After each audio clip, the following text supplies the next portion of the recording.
see flooding on this road.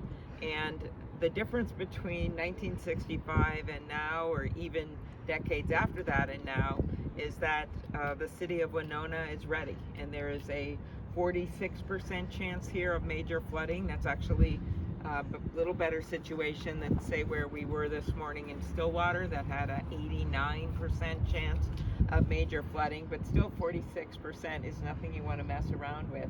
And I'm sure, as you're about to hear from the mayor, the city manager, some of that is dependent on what happens with the weather.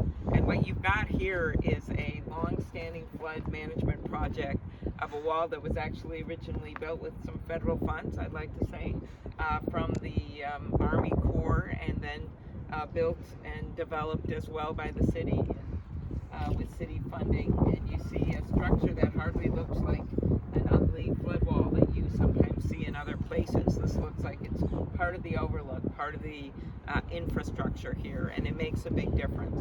They have reserve sandbags at the airport ready to go, and they have a plan in place, and that's what I think is really important. Minnesotans are good at being prepared, and we all know this was an unprecedented year of weather.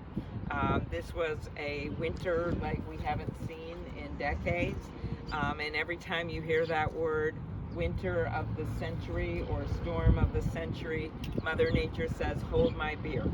And then you see another one. And especially in the last few decades, we've been seeing more and more flooding, and not just in Minnesota, but in other places, and more severe weather events.